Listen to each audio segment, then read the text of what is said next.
back to my channel Civil Construction and Tutor. Before modeling residential building in ETABS, we require proper architectural drawing for the ETABS analysis. This is my architectural drawing. So let us start with the ETABS. So let us click new model, or you can also go from here, new model. A new window pops up that will be about the model initialization, and we have three different options, among which I will be using the last one, that is use built-in settings. I hope you can understand these things, that is use saved user default setting if you have any default settings saved, or you can also use the setting from a model file, but for now I'll be using the built-in settings. And display units, that is the unit parameter, US customary, metric SI or metric MKS. So I'll be using metric SI unit. Steel section according to your country. For now I'm using Indian, although I am from Nepal, but we are using Indian code. You can also Indian code. Steel design code, again Indian standard, and for concrete design code, again Indian standard. Okay, now we will come to this window, that is the grid formation code window. Number of grid lines in X direction, number of grid lines in Y direction. This is the thing that will change here, but we will not change spacing of grid data in this particular window. We will change that manually. So this is our architectural drawing, and grid spacing or the number of grid can be taken from the plan view. So 1 2 3 4 number of grid in the x-axis. Similarly along y-axis, let us take from here 1 2 3 4 5 6 numbers of grid in y-axis. So number of grid lines in the x direction 4. Similarly along y-axis it is 6. So I will not change this. Simple story data. So number of stories that will be taken from the elevation view. So 1 2 3 4 number of stories, and typical story height that will be taken from the section view. So it is 300, that means 3 meter, because it is in centimeter. So 3 meter is the bottom story height, and typical story height is also 3 meter. So 3 meter 3 meter. For now we are using grid only. So okay, the very first step, that is the grid formation, is done. So you will see a plan view over in this window and a 3D grid formation in this window. So let us close this window. Now you can see you have a plan view and a 3D view, but the grid spacing is not as per our drawing, so we have to change it. So you can go to edit option and edit storage and grid system, or you can also directly go by right clicking, and you can see here add or modify grid, and we have grid system and story data. You can modify respectively. So firstly I will change the grid spacing. So go to modify or show grid system. Now you will have the grid spacing window. Okay, let me split windows so it will be easy to add data. So for X and Y spacing I will require this window. So add or modify, and modify or show grid system, and you have display grid data as ordinates, display grid data as spacing. So in our architectural drawing we are generally provided with the spacing between the columns, so we have to select display grid data as spacing. And the basic difference between these two is that the former one will have 0 as the first value, and the latter one will have 0 as the last value. So that is the basic point you can understand. So spacing, it is 3.35,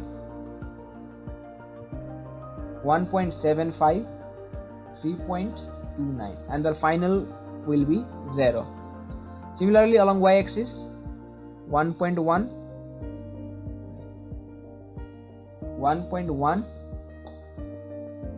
4 meter, 3.4, and 3.3, 3.3, and the final will be 0. Bubble size, if you want to change the size of the bubble, you can change it from here. So this is about the grid spacing. Okay, similarly do we need to change any data in the story height? No, because we have already done it. Okay, so our plan is ready. If you want to add a new window, then you can go over here and add a new window. So this will give you the 3D view of the grid that we have just formed, and we are at the elevation 0. If you want to change, then you can go, and this will give us elevation at 3, elevation at 6. And similarly, if you want to have the elevation view, select elevation A, B, C, D. Okay, so this is our elevation, story 1, story 2, story 3, story 4.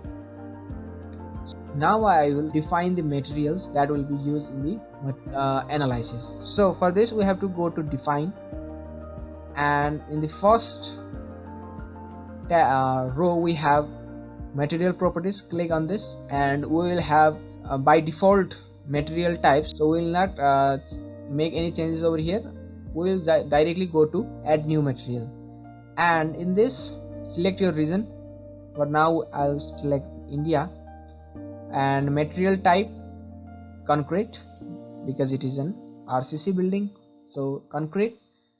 Standard Indian, grade. So for residential building, M20 is sufficient.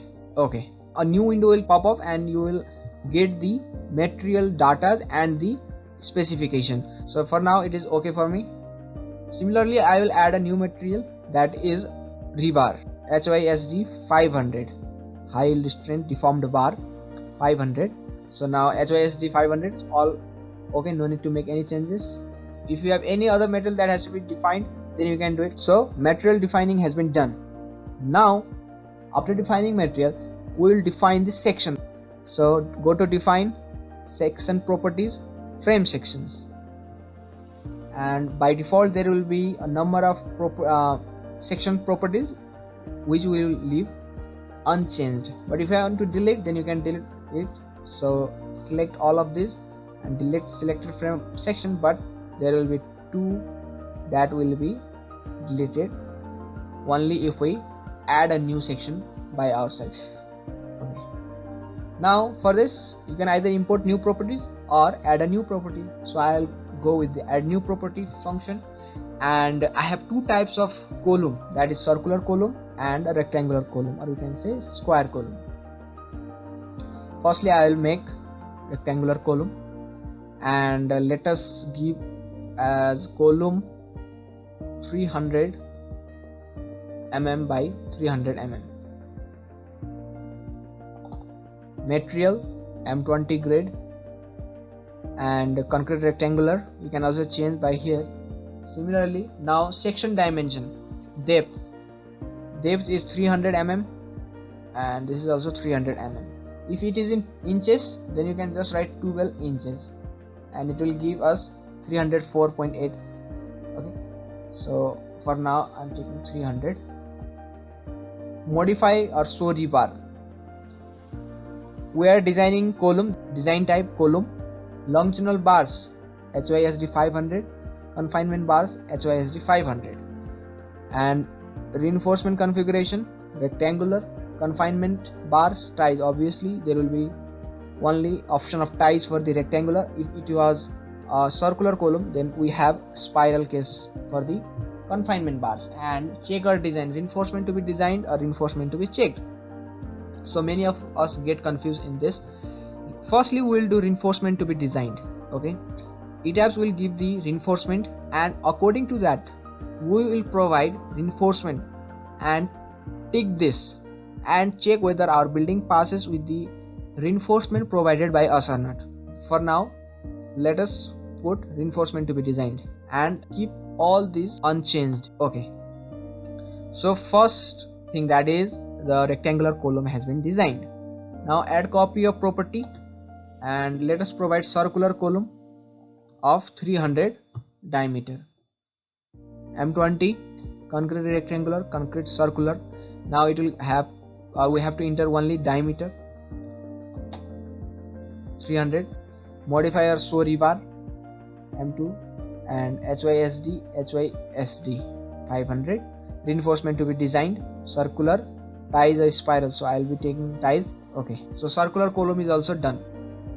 Now let us define beam section. So add new property, or we can also directly go, okay, add new property, beam 230 mm by 350 mm. Generally for a residential building, 9 inches by 14 inches is the size of beam provided.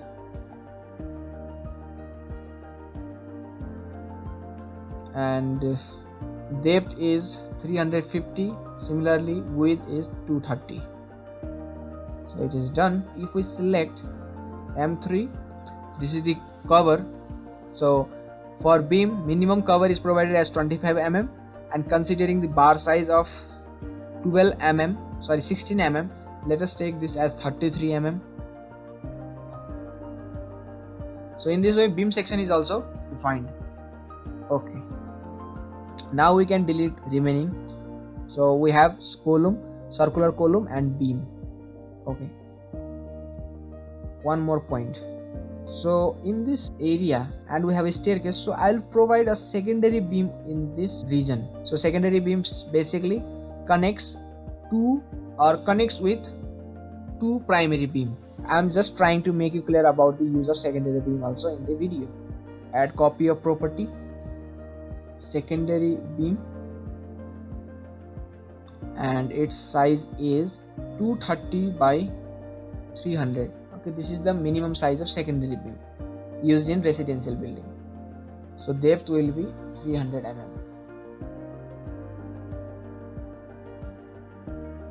Frame properties has been defined. Similarly, we have to define slab section as well. So for slab section, go to this option, and by default we have two values, and let us delete. Okay. Now I'll modify this slab. So this is our slab, and we'll use M20 grade of concrete. And modeling type, we have sail thin, type is slab. Okay, we have drop, stiff, rib, waffle. So now we'll consider slab, and the depth for our slab is 125 mm, that is 5 inches. That is the minimum thickness of slab nowadays. So we have defined this slab as well. Now if we have a shear wall in the building, then we can go with the wall section and modify wall as wall 1. And for now we don't have any shear wall, but just let me make you clear about the how we define a wall property.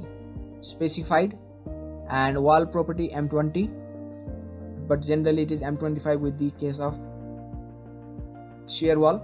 Modeling type will be sail thin, 230. So this is about defining section properties and material properties. Let us start with load patterns. So basically I'll explain in the simplest term. Load patterns is the list of load that will be acting in your building. We have two loads by default, that is dead load. For the type it is dead, self weight multiplier 1. This simply, if you give 1, then it will consider the self weight of that structure or that element you have drawn in the model. For example, we will draw column, beam and slab. So that means it will take the self weight of the structure by default, but if we give a value 0, then it will not consider the self weight of the element. Then we have live load, which is the load that may be present or may not be present in the structure. Now let us list out the loading, and proper visualization can be done through the architectural drawing. So we have wall load, internal wall, external wall. Similarly we will have the parapet wall and a floor finish. So external wall load, this is it is a dead load, and self weight multiplier 0 because we will give the load by ourselves. The structure, we are not going to draw the element, so it will not consider the self weight. We will give by our calculation. Add new load, internal wall load. Add new load, this is also dead, self weight multiplier will be 0. Floor finish on slab, this is also dead load. Then we have roof load, that is roof live load. So live, add new load. And we have earthquake load in X direction. This will be seismic. For now I'll be using the Indian standard IS 1893-2016. Add new load. Similarly, along y-axis, add new load. Parapet wall.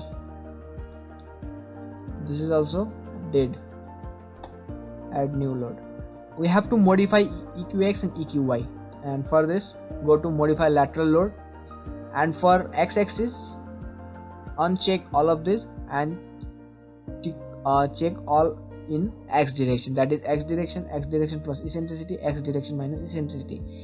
Eccentricity ratio, this is 0.05. okay, and story range base to story 4. So let me show you in the architectural drawing also. So we'll consider our building or the seismic height from this level 1, 2, 3, 4. So this is base, story 1, story 2, story 3 and story 4. So with the basement, then we have to consider the basement level as well. Response reduction factor 5, because this is SMRF building, that is special moment resisting frame. So in IS 1893 part 1 2016, response reduction factor for building with special moment resisting frame, that is ductile detailing, will take as 5, and for OMRF, that is without ductile detailing, it is taken as 3. So 5. And seismic zone factor, Nepal lies in zone 5, so it is 0.36. Soil type medium soil, so 2. An importance factor for a residential building is taken as 1. For apartment it may be taken as 1.2. For hospital it is taken as 1.5. okay, and time period, so here we have 3 options: approximate, program calculated, user defined. So 7.6.2, the approximate fundamental translation natural time period is taken for bare MRF building, that is without any masonry infills. So MRF, moment resisting frame buildings, we have 3 values: time period 0.075 s to the power 0.75, that is RC MRF building, which is our case. User defined, that is 0.075 into height of building, so 3 meter, 6, 9, 12, so 12 to the power 0.75. so this is our time period 0.483. Either you can go with this option or you can go with approximate, keeping the constant as 0.075. okay. Similarly for EQY, untick all x direction and tick out the check for y direction plus eccentricity minus eccentricity. Other things will be same, that is 5, and go to approximate. There is no any difference for approximate and user defined because we are taking as 0.075. okay, so load pattern defining has been done. okay, now we'll check for load cases. So the load cases has been automatically defined.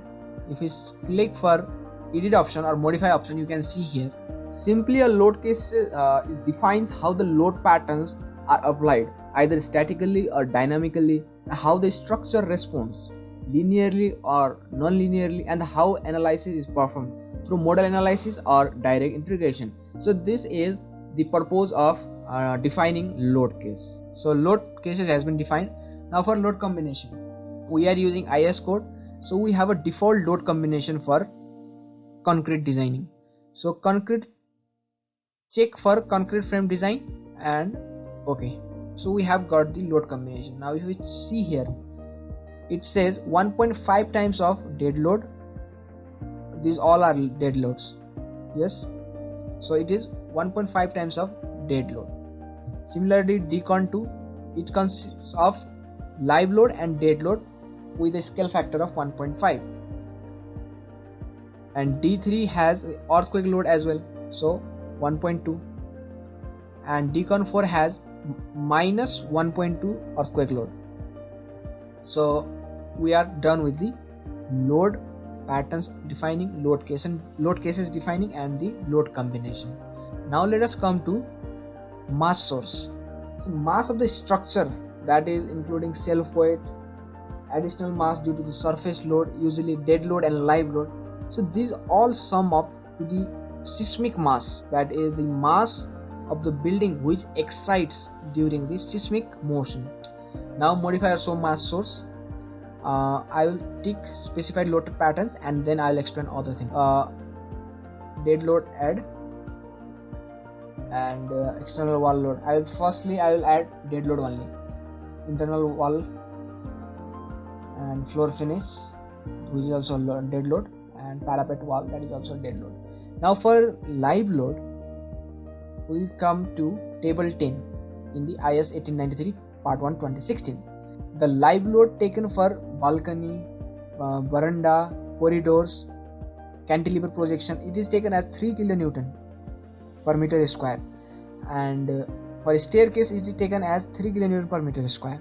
So that means we will have to take multiplier as 25, okay, percentage of imposed load. So for now there is a cantilever projection, there is staircase, multiplier will be 0.25. Similarly for roof loading, whatever the value for roof load or whatever the value of live load in the roof will be, the multiplier will be 25% only, because the probability may be very less that the live load will be present in the roof during the earthquake. So we'll take as 25%. Now we have to untick element self mass, because we have already considered dead load. So by specifying load patterns we have to uncheck element self mass. Okay. So another task is to assign diaphragm only. You can also find in the code that a diaphragm is a horizontal or nearly horizontal structural system, for example reinforced concrete floors or horizontal bracing system, which transmits the lateral forces to vertical elements connected to it. Now let us assign diaphragm to our building, and so modify also diaphragm, and here you can see two types of rigidity. One is rigid and another is semi-rigid.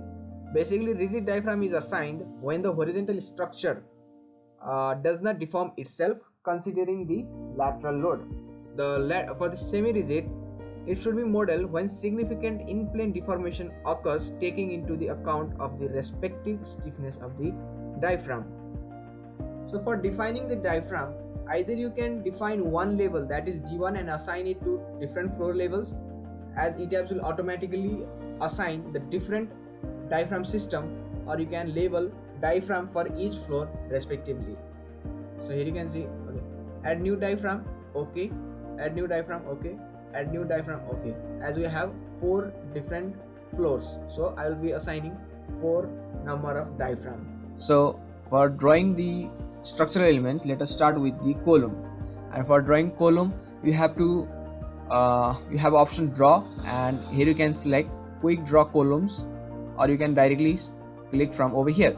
Now quick draw column, and select the property as column 300 by 300, that is a rectangular column. Moment releases continuous. So we'll draw column as per our architectural drawing. So you can see for ground floor, first floor and second floor, it is same, that it is similar to corresponding floors, but it is different for third floor because there is no column at this coordinates. So that is the difference, and let us go in the ETABS model.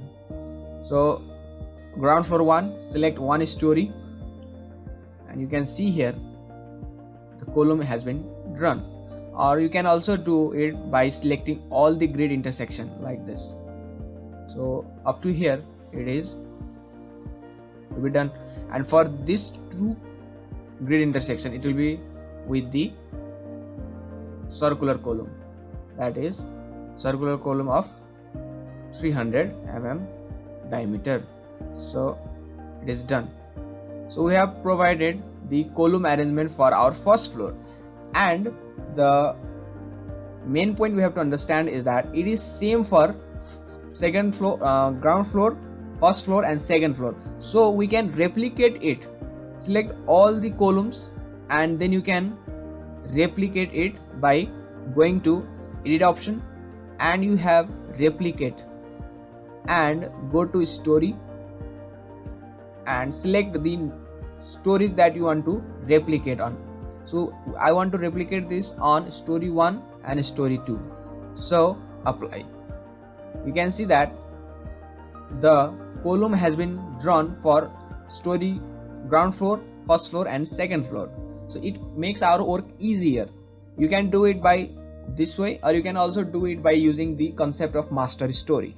So let me show you how you can use the concept of master story. So let me undo everything that I have done till now.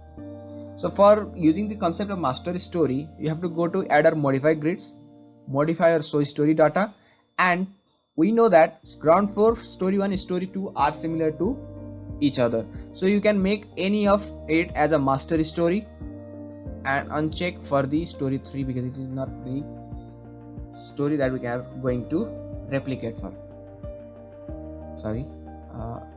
No, or you can also keep it as S, it doesn't make any difference. So I'm making story 2 as the master story, and I'll make story 1 and ground floor similar to that of story 2. So now anything I draw or anything I model in this story 2 will be automatically modeled for story 1 and story ground floor. It will be applicable for modeling of structural elements, it will be applicable for applying the load on that particular grid. So you have to be sure about these things. So I'm using the concept of master story, okay? And now we are at the ground floor, that is z is equal to 3, and make sure that it is similar stories. Okay, now I will draw for one story and it will be replicated for the 3 stories, that are the stories which are similar to each other. So let me draw the column. I'm going to draw the rectangular column first. So it will be for all of these grids intersection. Yes, so you can see that it is automatically drawn for story 1, story 2 and the ground floor. And similarly we will draw the circular column at this intersection points. Similarly, now we have to draw for the topmost story, that is the top floor, that is story 3. So for which the column arrangement is limited up to this grid. So select quick draw and rectangular column of 300 by 300 dimension. So it is done, it is okay now. Now let me draw beam, and for drawing beam you can either use this option, select beam 230 by 350. So you can use this option, so you can see the beam has been drawn, or you can use this function and click on the grid. So this is also a method of drawing the beam. Okay, and make sure to check this as one story. For now it is not a problem because the third story is not similar to any of the stories. So select one story and make this as beam 230 by 350, and we can directly draw for all of it. So it is okay. And for remaining other stories, make sure you will not draw, we are not going to draw the plinth beam. If you see here, it will draw the plinth beam which we will not model in ETABS. So now let us draw for the remaining stories. I will use the concept of similar stories again. So going to z is equal to 3 and I will draw.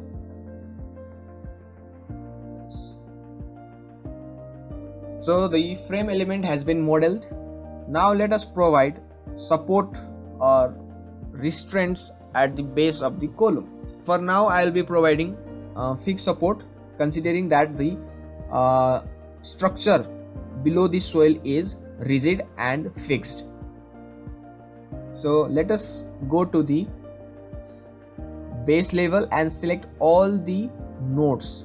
Okay, all the joints have been selected, and we will assign as joint restraints, and we'll select fixed support, that is translation along all axes and rotation about all axes are restrained. Apply. So you can see that the fixed support has been provided. Let us go to the extruded view. So, and also we have a small slab beside the staircase, so we have to provide an additional reference plane and we'll draw this slab. So for the slab here, let me get the dimension. So from the central column, so it is 1.1 meter. So either you can provide an additional grid line or you can use the shortcut way of copying the beam. Okay, I'll replicate this. Go to the replicate command and linear, keeping it as a linear, we will replicate this along y-axis only. So 1.1 meter positive and keeping it as 0. So you will see that it has been copied at a distance of 1.1 meter, and keeping it as a similar story, it has been done for all the floors except the topmost floor. And as we said that for this section we will provide a secondary beam. So for now, right click on it and you will see that it is beam 230 by 350 mm. So I have to assign this as a different beam, that is the secondary beam. So go to assign, frame, section property. We have selected this and and go to frame, section properties, select secondary beam, apply. Go to show on deformed shape. Now let us draw the slab. For drawing slab, you can go draw and floor or wall element, and you have draw floor, rectangular floor, quick draw floor. So if you want to draw slab by clicking on the nodes like this, let me show you. Select the property which is slab, we have defined it previously, and keeping it as a similar stories, we have to click on all the nodes. Okay, and we have selected 1 2 3 4, right click and it will draw the slab element. Let us go select on extruded view. So either you can draw like this or you can also draw it by using the draw rectangular flow command by using, and it will require 2 intersection point. Press on the first point and continuously move to the second point and it will draw the slab element. Thirdly, you can use a shortcut key that is directly for a rectangular. Just come to the just select the closed boundary and it will draw the slab. So according to our architectural drawing, we have slab at every box except for the staircase section. So let me draw it.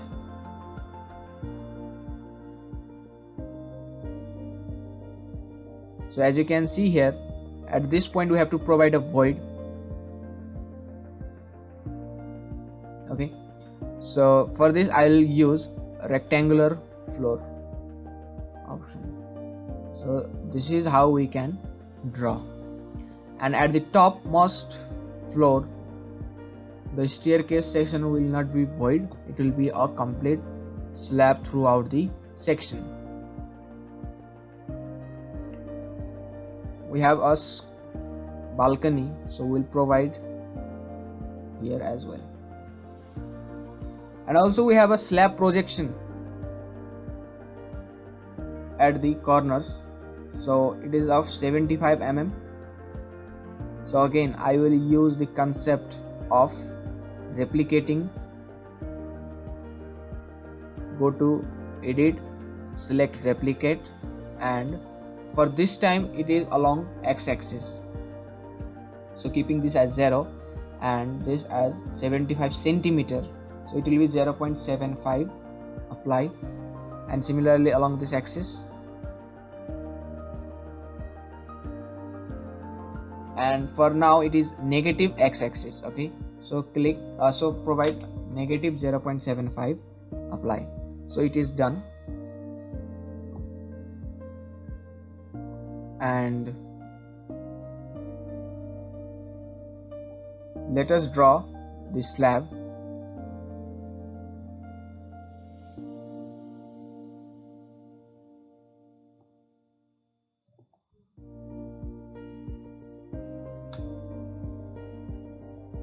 So we are done with drawing the slab at the cantilever slab. We will delete this beam because there is no any beam provided at this section.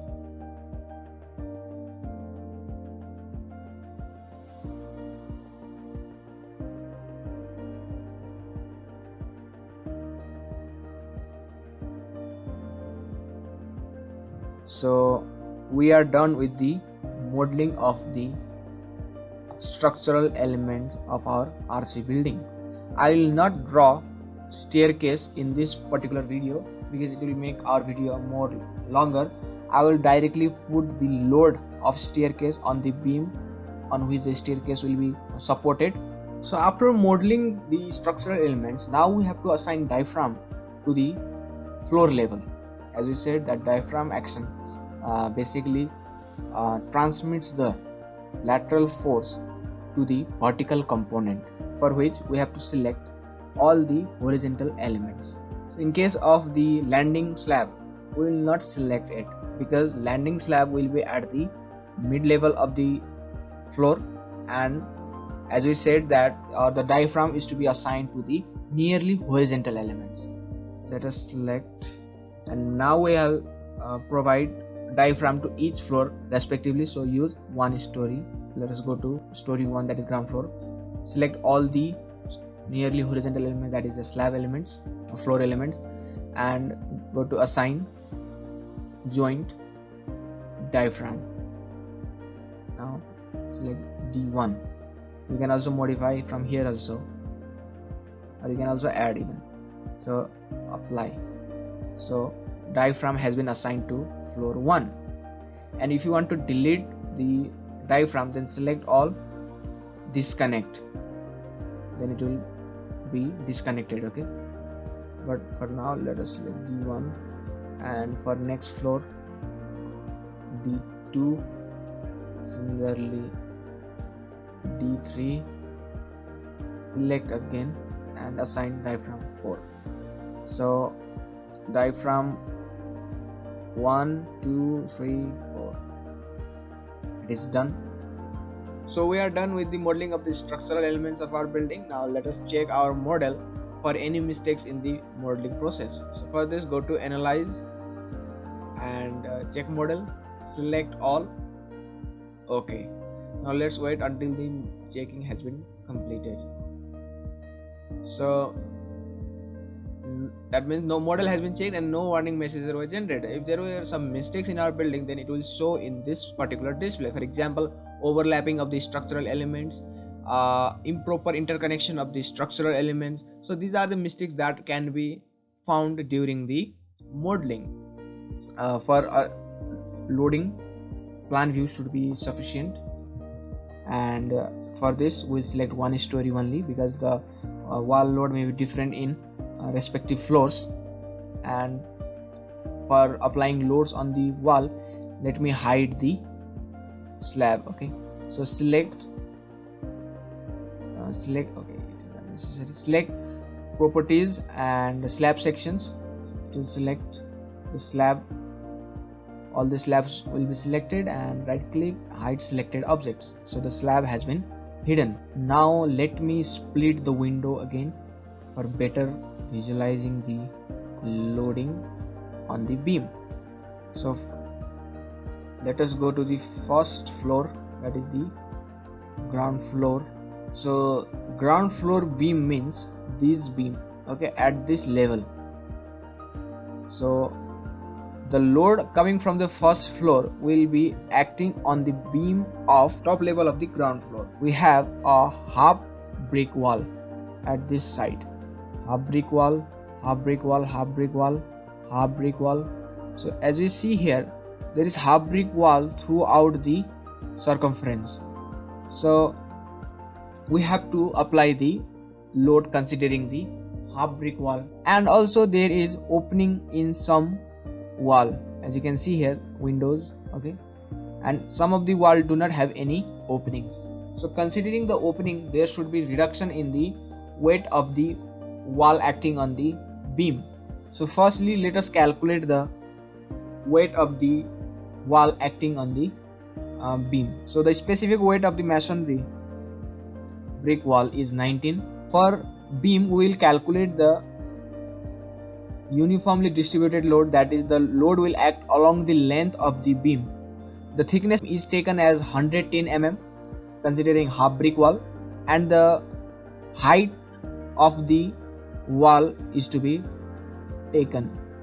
So considering the depth height of the wall, we should reduce the depth of beam, because, so look, I am calculating the load acting on this beam. So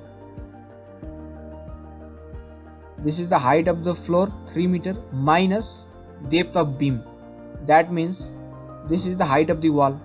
So height of wall will be 3 minus 0.35, that is the depth of the beam. So this is the height of the wall multiplied by thickness of wall, which is 0.11 into 19.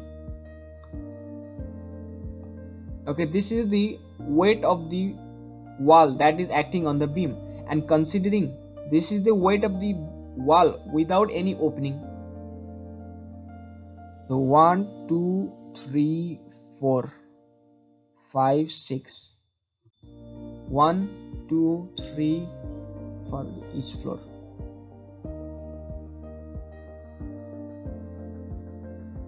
It also has an opening.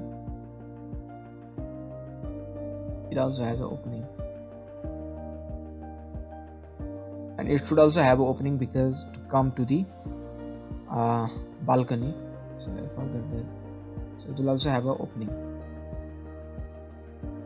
Now assign frame loads distributed.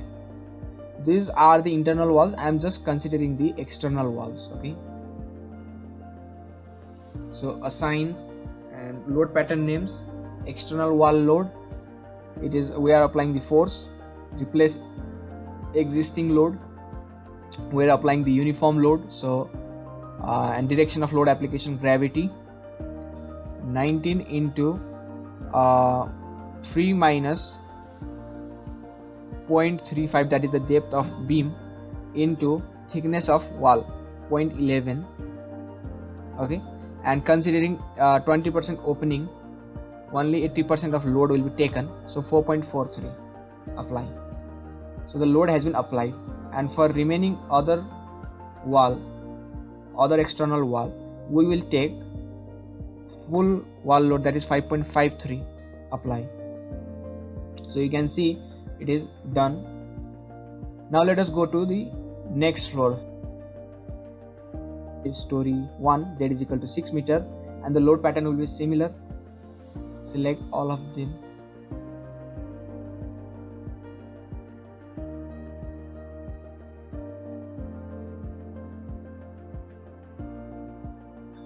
Is done. Now let us provide the half load wall load with opening, apply, and for remaining one we'll apply the full wall load, 5.53 apply. Now go to the next floor. Let us select the wall with openings, 6, 7, 8, 9. So it is 0.8 apply, and for remaining wall it is full wall load, that is 5.53.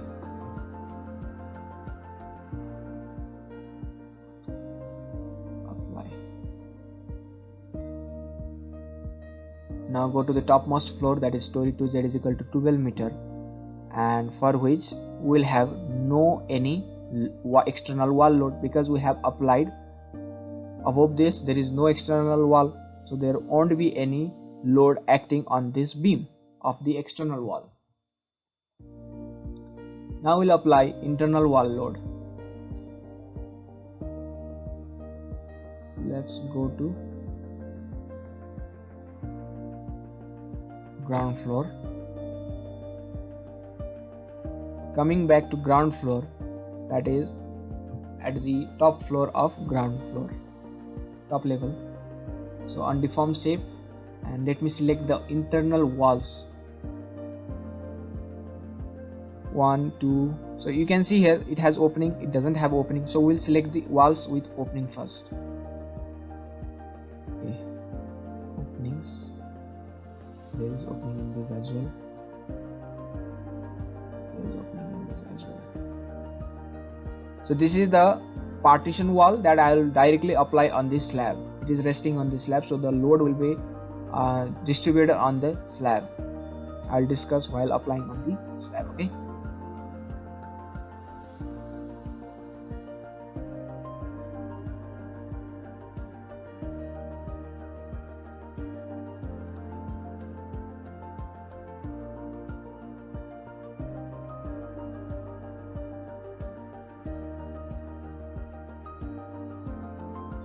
And this has a full wall load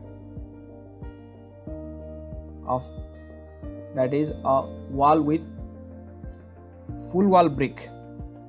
Okay, full brick wall this is. So it will have 0.23 into 19 into 3 meter minus depth of beam, so 11.58. and this also has a wall, and this is a full brick wall, half brick wall with no opening, so that means 5.53. apply. So all the internals wall has been loaded with respective loads. So now let us go to the next floor. So 1, 2, 3, 4, 5, 6, 7, 8, 9. This will have a load of 4.43, that is internal wall with, that is half brick wall with openings, and the remaining one will have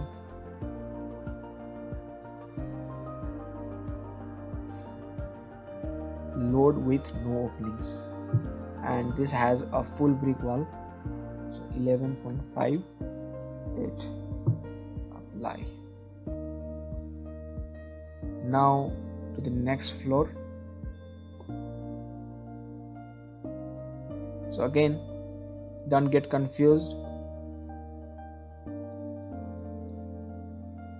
We are applying at this floor, so there won't be any internal wall loads at this section.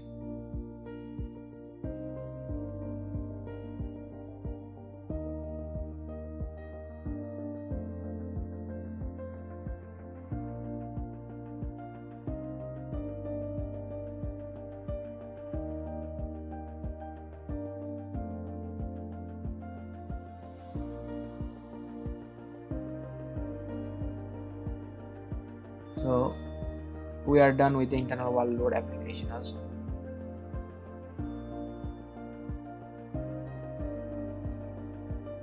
So now let us check its 3D. So are we clear about the loading internal wall? You can also check for 3D loading, load assign respectively. Go to frame and then select external wall loading, apply. So we have done a mistake over here. There won't be any external wall loading on this beam, okay. So select this,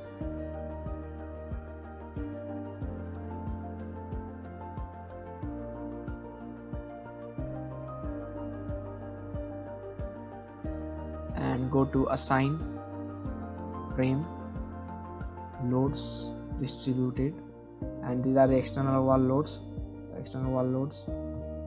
and go to delete, apply. So now it is okay.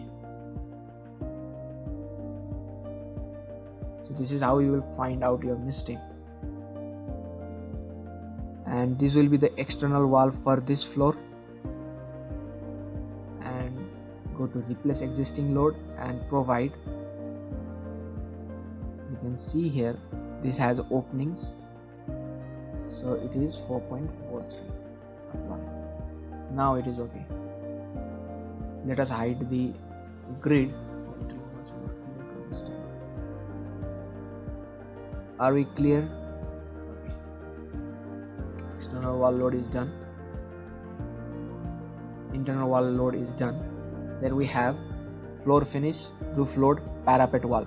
So parapet wall load I will do because it will be acting on the beam. Parapet wall will be at this section, parapet wall. And now let us calculate the weight of parapet wall. 19 is the unit weight of the masonry. Height of parapet wall considering 1 meter, and thickness of parapet wall as 0.11. Apply. Parapet wall load has been applied. One load is remaining, that is for the staircase. So to apply the staircase load on the beam, we have to consider the number of flight that is resting on that beam. So for now we are not considering the plinth beam, and there is neither the landing beam, so we will start from this portion. So here we have a beam, and other beam is over here. So the number of stairs that goes up to the mid landing in the ground floor will be 1, and then the number of flight that goes from the mid landing to the first story floor level is also 1. But simultaneously there will be another stair flight that will go to the mid landing of the another floor. So that means the number of stair resting at this beam is 2. Okay, the number of stair flight is 2. Similarly, at this level, the number of stairs or the number of flight resting on this mid landing slab is also 2. So that means it will transfer the load of 2 flight towards this beam. So that means the number of stair flight on this beam and on this beam is 2. Similarly, the number of stair flight resting on this beam is 2. This is also 2, because the landing slab transmits the load through the wall at this point. Similarly, at the topmost floor, as there is no further flight going towards the topmost roof, so the number of stair flight resting on this slab will be 1. So the number of stair flight at this particular beam is 1, at this beam 2, 2, 2, 2, and finally for this plinth beam also, if we are considering, then the number of stair flight will be 2, but for this it will be 1. So this is how we will apply load on the beam due to the staircase. And generally the staircase load is taken as 11 kilonewton per meter for single flight and 22 kilonewton per meter for the two number of flights. I will show you how to calculate the load for a particular staircase in next video, so tune for that. Now let's see in detail. So the staircase will start at this point, and the mid landing will be at somewhere at this point, and then again it goes to this point, and again the mid landing will be at this point. So that means the number of flight, either there will be 1 or 2 that will be resting on the beam, and according to that the load of the staircase has to be applied for the beam.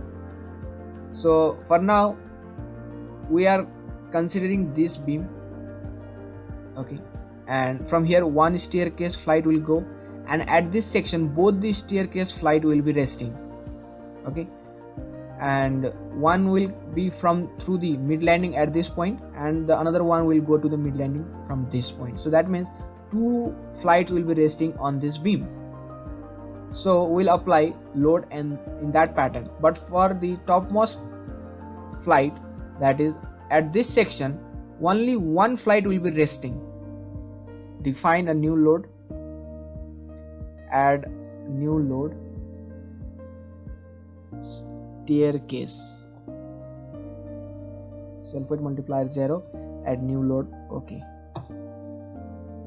And you don't have to make any changes in other things because it will automatically consider the staircase here, okay. But in the mass source you have to define it, or you have to add that load, staircase add, okay.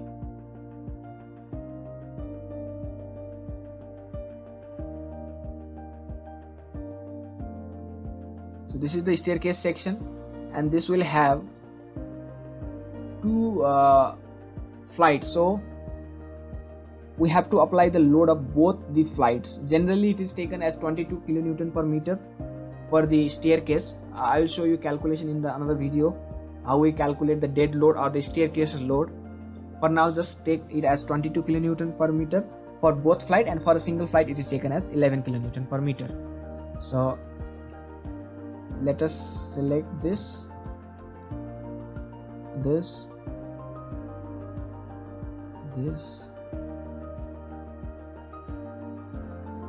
okay. After applying load you will be clear about how the staircase is going.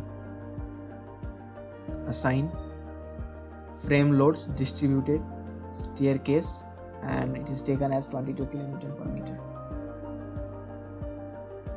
Okay, and finally in this,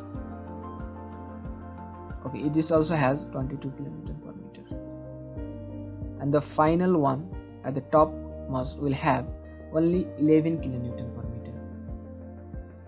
So if you see here, the staircase goes like this, and two flights will be resting over here, and then again mid landing will be at here, okay, and both the staircase will be resting on this beam, and then it will go, and both the staircase will, or the both flights will be resting over here, and again to the mid landing, and in the mid landing it will rest on this beam, and finally the only one step will go at this point, so it will have a single flight loading.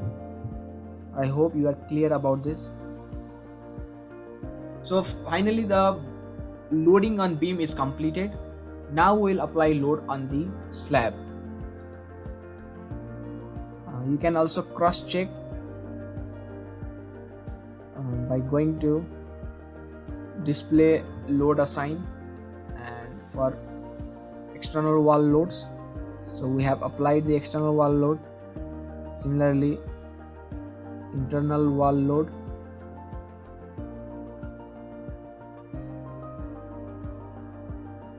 so you can see we have done a mistake again.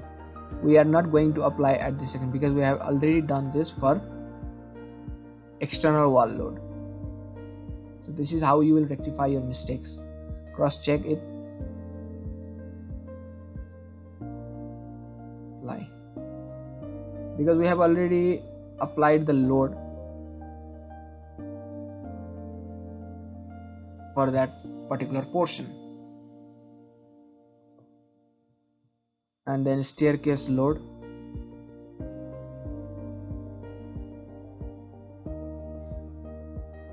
okay, and finally the parapet wall load. So if the roof is accessible, then we'll provide parapet wall in this as well. Let us take the parapet wall in this section also, considering this section will have a staircase, that is the spiral staircase.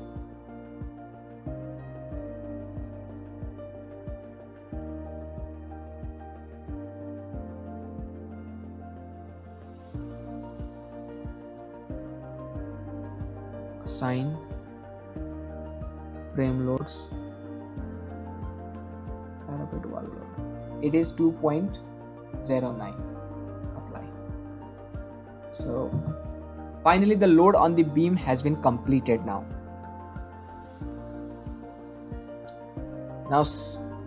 restore, or we can say show all objects. Then we have beam as well, and slab is now visible to us. Now we'll apply load on the slab on deformed shape. Select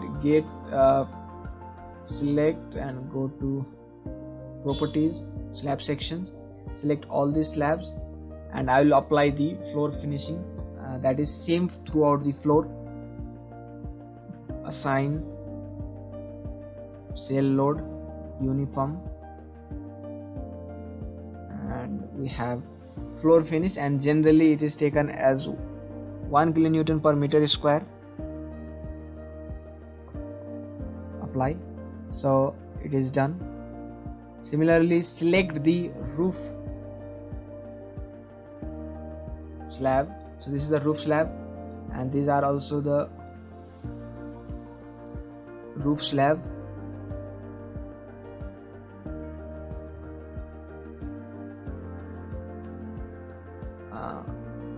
and this has to be provided with roof load, that is roof live load, and it is taken as 1.5 kilonewton per meter square for roof. Okay, and for the remaining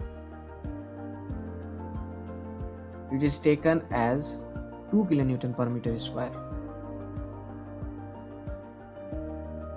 You can do by going to the plan view or elevation plan view. You cannot do the elevation view side. So I'll take this as the live and provide 2 kilonewton per meter square where the accessible or where people will live, that is to be provided with the 2 kilonewton per meter square. And okay, it is done. For balcony projection without with no support, now we have a support of the column, so we are giving 2, but for the cantilever slab projection we have to provide 3 kilonewton square, so that is for this. These are the cantilever slab projection, so we will provide 3 kilonewton per meter square at this section. Got my point?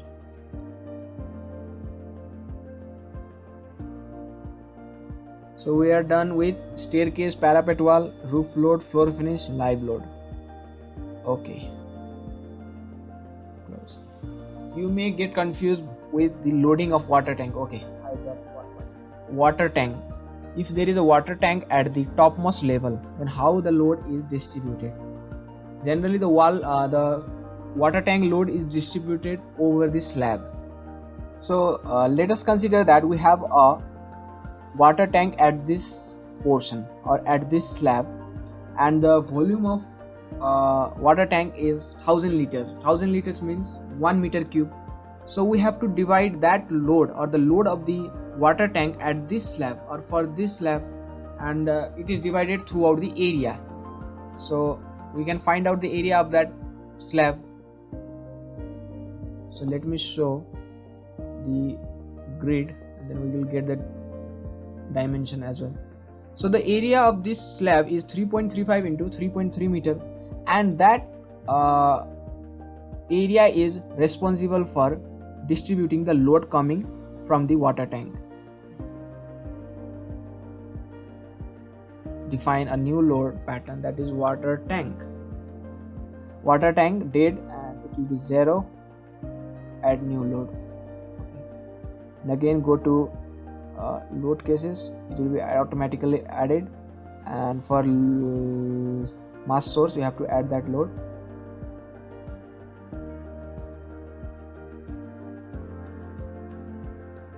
You can consider that load as a live load as well, but for now I'm just taking that as a dead load. Okay. Now we have to assign load. Cell load uniform. Let us go to water tank. Now what will be the value of the load? So 9.8 is the specific weight of water into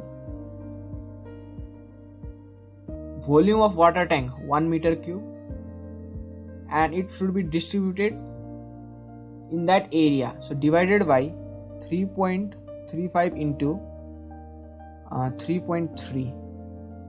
so this is the load of the water tank acting on the slab. Apply.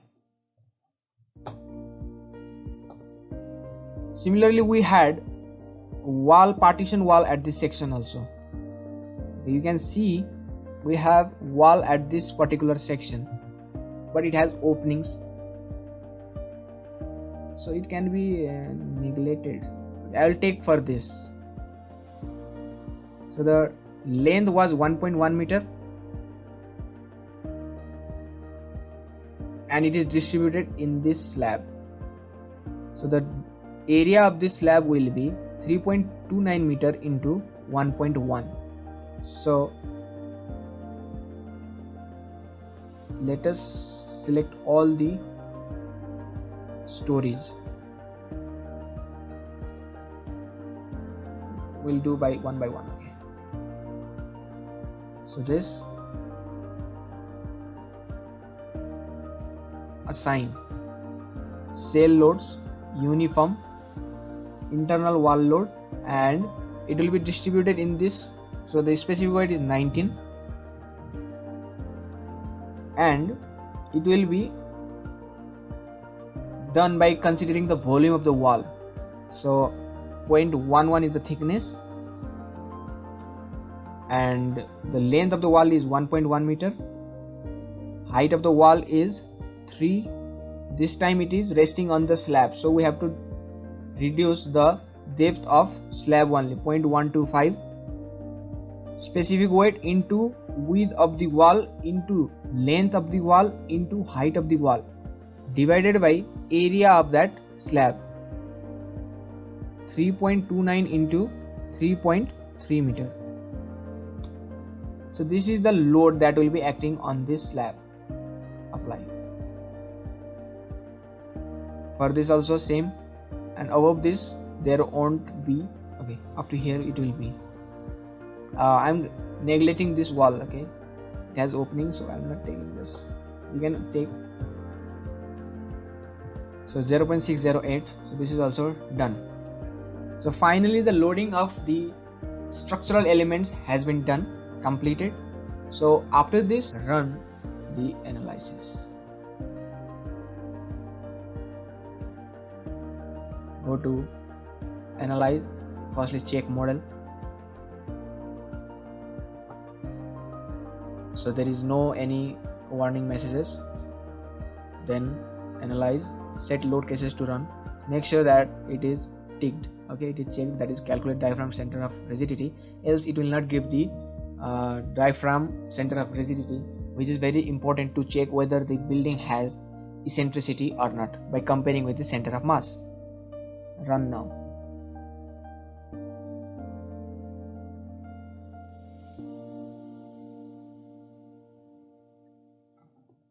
So once it is done with the analysis, we have to check several results and compare with the code values whether those values are within the permissible range or not.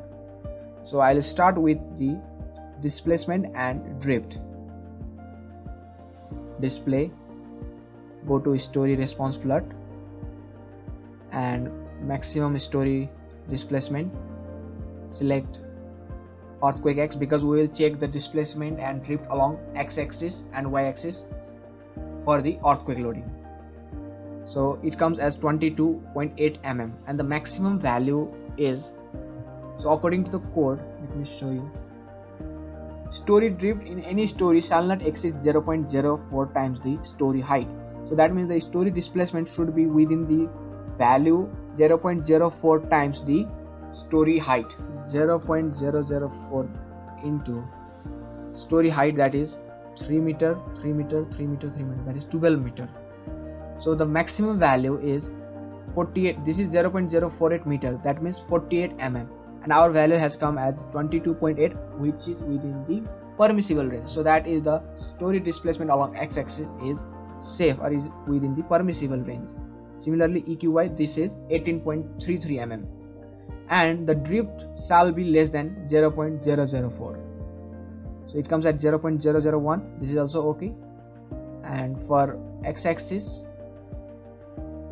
it is 0.0249, which is also less than 0.004. So that means story drift and story displacement is within the permissible range. So the very first check is done. Now second thing that we'll check is the model results. Okay, now let us close this window. Now go to display and in the sort table go to analysis results, and in the analysis results select structure output and go for model information and select model participating mass ratios, and at the same time you can also select center of mass and center of rigidity. I'll explain you this. Okay. So firstly, modal participating mass ratios, and let us go to the code first.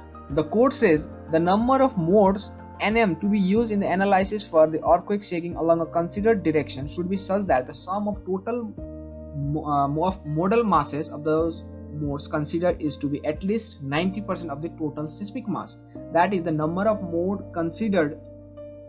So we have considered 12 number of modes, and for this 12 number of mode, the sum of the mass participating in the seismic motion should be greater than 90%, but we have 100% of mass participation, which is extremely good.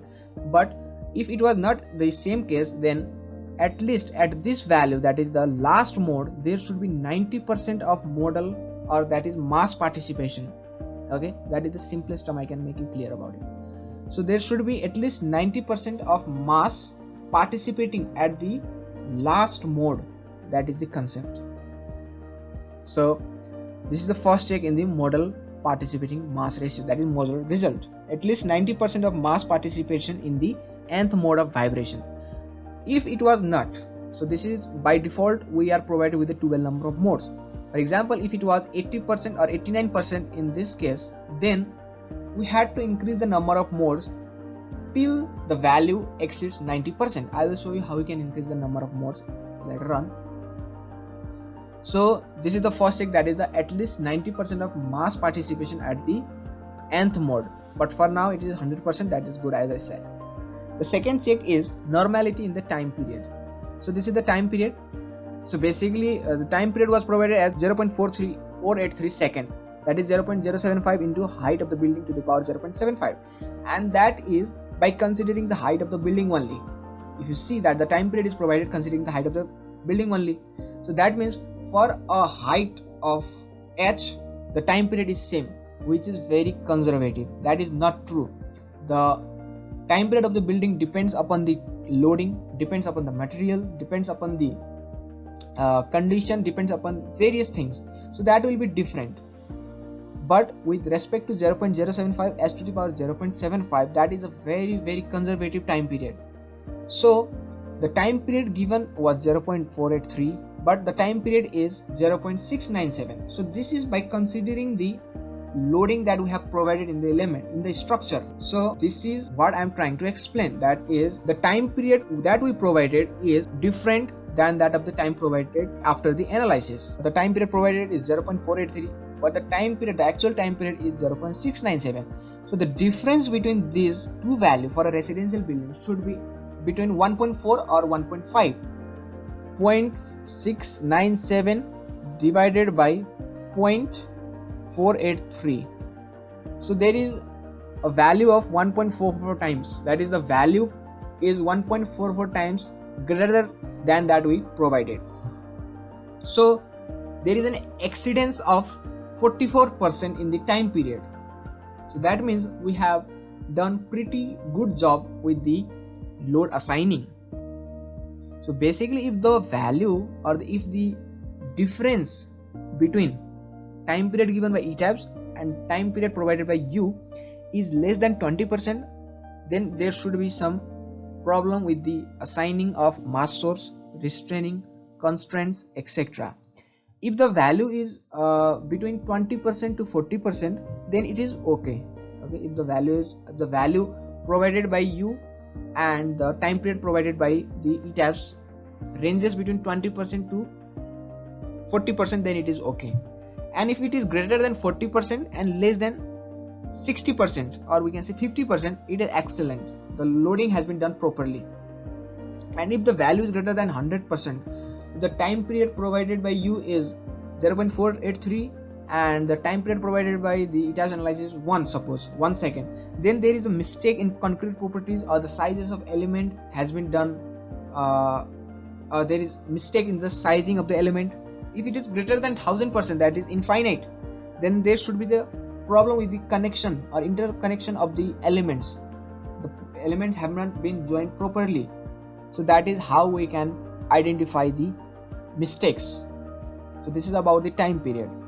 So now we will compare the value of Ux, Uy and Rz in order to consider the torsional discomfort in the building, and for which the value of Ux and Uy should be greater than Rz in the first two modes, and that ensures the building undergoes translation in the first two modes along x-axis and y-axis respectively. That is, if there is translation along x-axis in the first mode, then there should occur translation along y-axis in the second mode, and which occurs when the value of ux or uy in the first mode and second mode is greater than 40% general value. Okay, if the value of ux or uy is greater than 40% in the first and second mode diagonally, you can see diagonally, then we can ensure that the building does not undergo torsion, and hence there is no torsional discomfort in the building.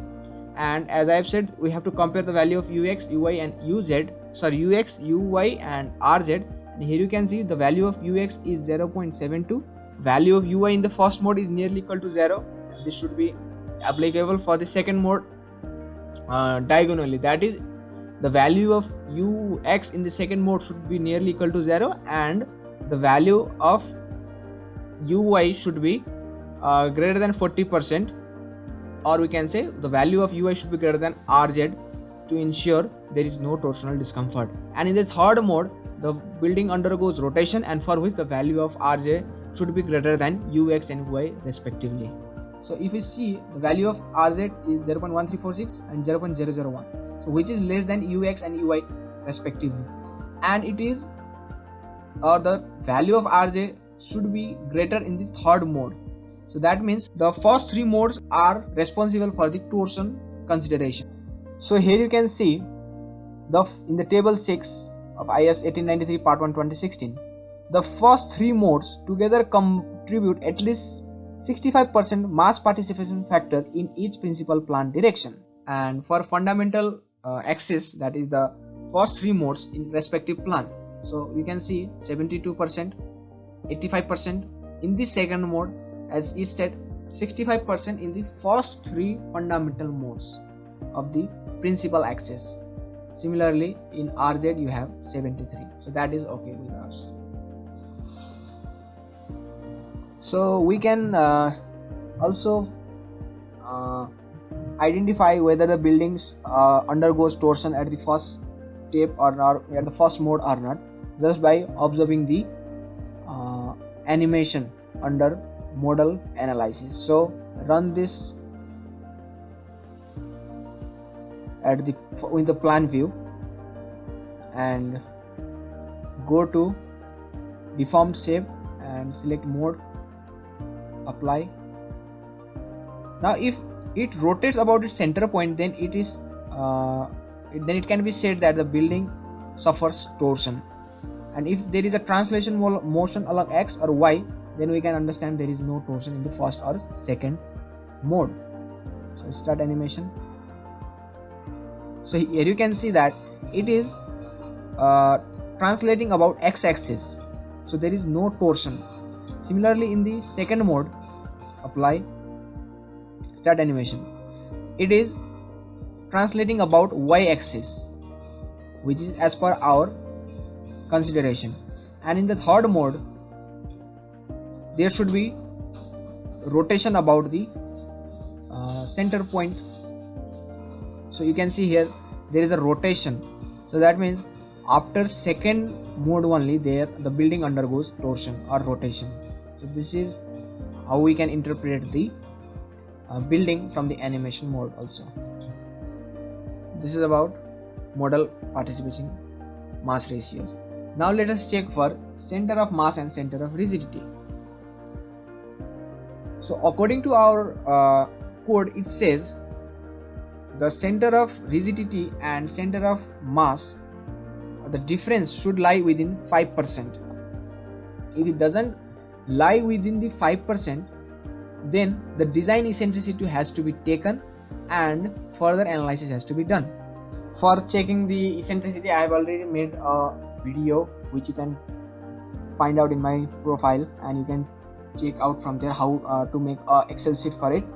So that is how we'll check the eccentricity. Now, so for increasing the number of modes, we have to go to unlock this and then go to define modal cases, and here modifier showcase maximum number of modes. You can put any of value. For example, let me put 20. Then okay. Let me run this again.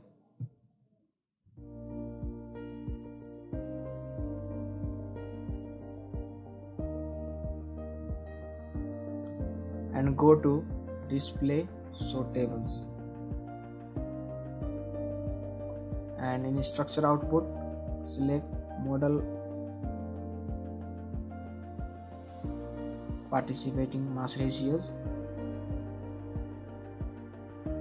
Now here the number of modes is 20 and the model participating exceeds 90% at the nth mode. So in case if the model participation is not satisfied with the 12th mode, then you can increase the number of mode.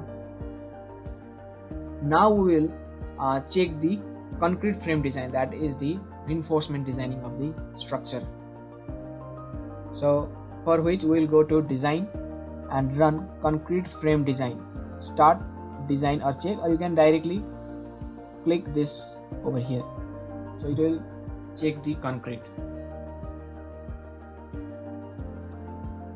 and this gives us the reinforcement, that is 1016, 1543, 1798. So these are the reinforcement provided. And let us check or verify all member passed, whether all the member passed or not our design check. So all concrete member passed the design check, so our structure is safe, that is all concrete member passed the design checks. Now you can design for beam column capacity ratio. So basically from ETABS considering ETABS 2018, it takes beam column capacity as 1.4. Previously in ETABS 16 it took it as 1.1. That is why the reinforcement comes slightly greater in ETABS 18 than that of ETABS version 16. So you can turn it off, that is you can design beam column capacity, you can do it no, and you will see that the reinforcement will reduce. So it is 1016 1543. Now let us do concrete check once again, 1543. Now it comes at 831. So this is how the reinforcement will reduce, as it will reduce the beam column capacity. So for now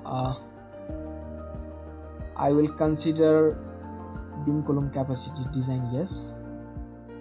Okay,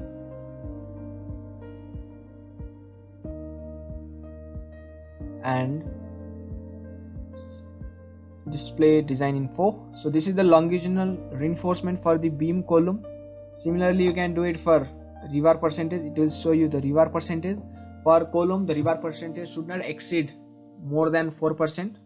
Exceptional value is 6%, but generally it should be kept low than 2.5%. Similarly beam column capacity ratios, it should be less than 1.4 beam column capacity, and for column beam capacity it should be greater than 1.4. So you can see that for the design the ETABS has reinforced, or the reinforcement that it has designed gives the value greater than 1.4. Identify shear failures.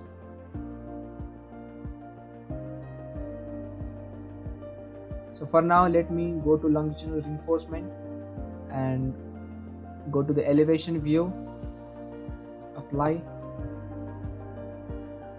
So let us see the maximum reinforcement to be provided: 2481, 2480, 1964, 2886. So you can see here that the reinforcement is coming greater at the topmost story than the bottom story. So it has 1462, it has 1772. So this is generally due to the moment being more at the topmost floor than at the lower floor.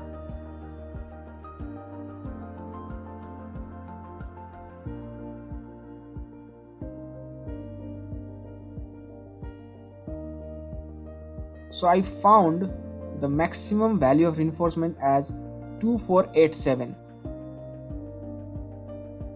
Okay, 2487. So now let us provide reinforcement as 2487. Go to section properties, frame section, and for the circular column, modify a show rebar. And okay, as I said, if we change this value, then there will be some differences or some changes in the reinforcement. Okay, so clear confinement 40, number of longitudinal bar 3, and keeping this as longitudinal bar 12 and this as 16, this as 8. Okay, so this is the minimum or standard requirement of reinforcement in a column for a size of 300 by 300. So let us see how much change there will be in the reinforcement.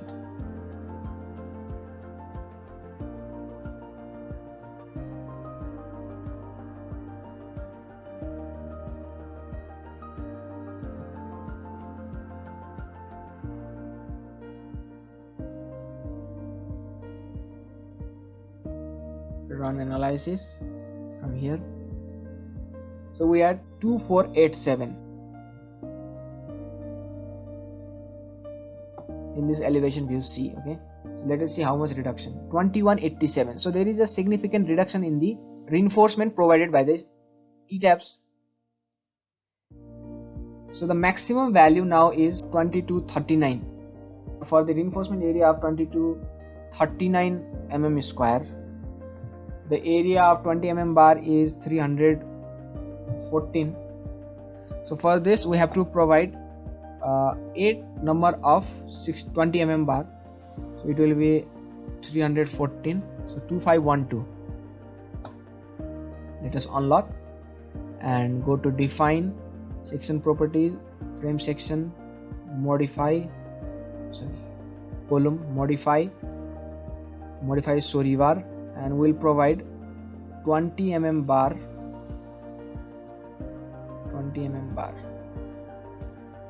Okay, and keeping this as reinforcement to be checked. Okay, now let us run this again and check whether the reinforcement provided by us will be sufficient or not.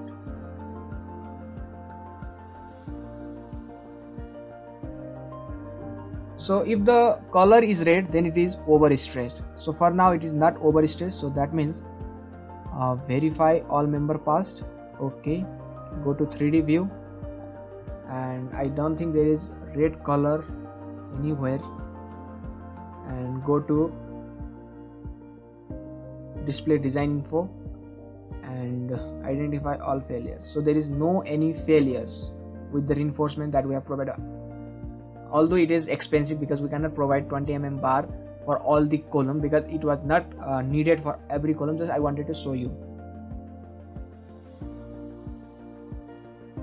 Now let us provide a less reinforcement area, then you will get the idea what I'm trying to say.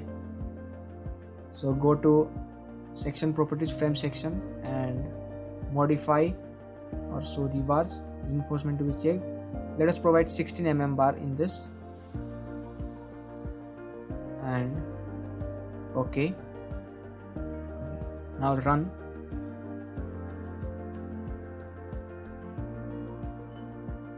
Go through the concrete frame design. Now you see there is a red color over here, so that means overstressed. You can clearly find this. Verify all member will be passed, but while through the display design info you can clearly find out the failures. So you can see that beam column capacity failure, that is, it is being overstressed. If you right click over here, then you will see overstressed written here. So this is how you will check for the reinforcement. And if you want to design reinforcement manually, or if you want to design for respective columns, then what you can do is just go for the reinforcement to be designed. So go to section properties, frame section, and modify modify show property, keep this as reinforcement to be designed, and okay,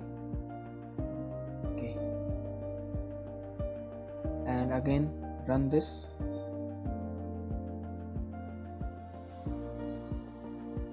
And concrete frame design, and go to the elevation view. For example, if I have to design column for this, if I have to design column, this one, then just right click on the column and it will come, and this window will pop up, and then go for details.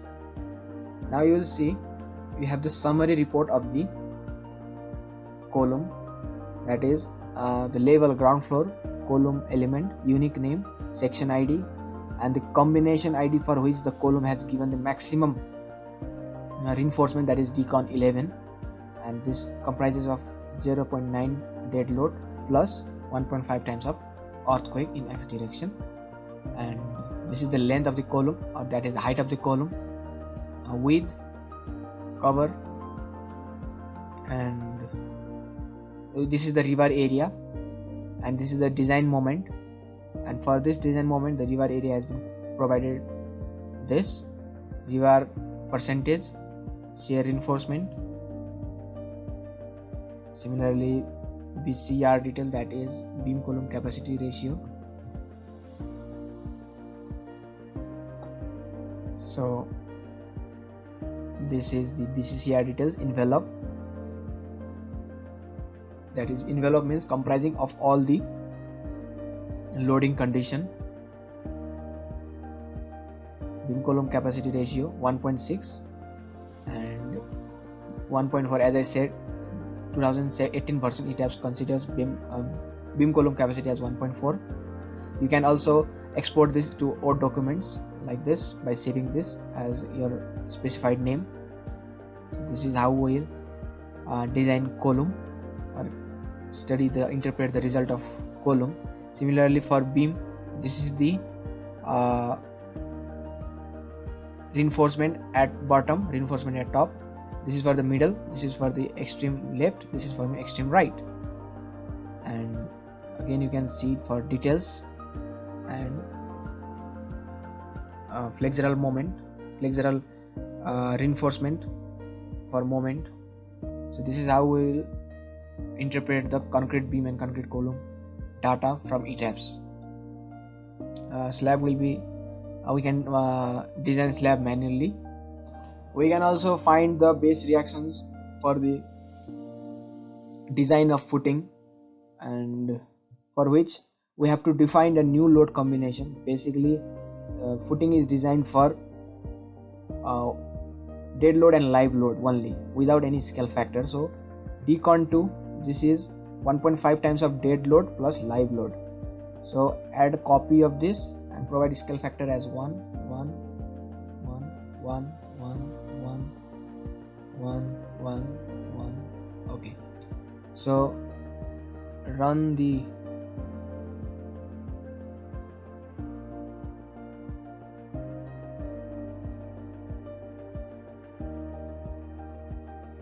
so the analysis is done. Go to plan at the base, select base, and go to this display support or spring reaction, or you can even go to display, and then you have force stress diagram, support, spring, DCON 2, and we will design footing for vertical force and moment along X and Y, tabulated, apply. So this is the moment, force for which the footing will be designed respectively. So this is how we will consider the size of consider the footing forces or the column forces required for footing design.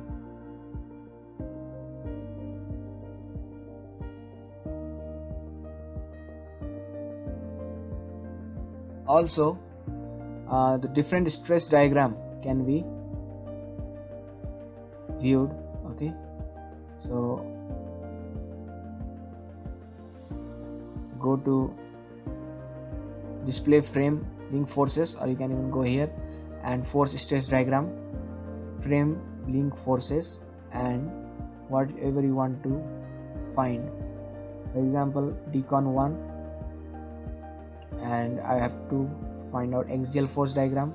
So generally the axial force is or decreases with the story level, and shear force along 2 direction, and moment along 3 direction.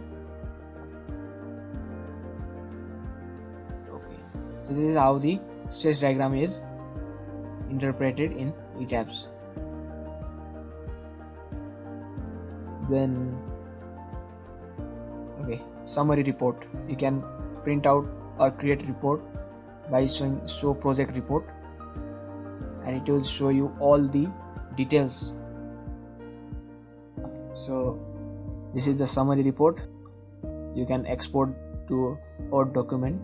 Center of mass, center of rigidity. This is the base shear.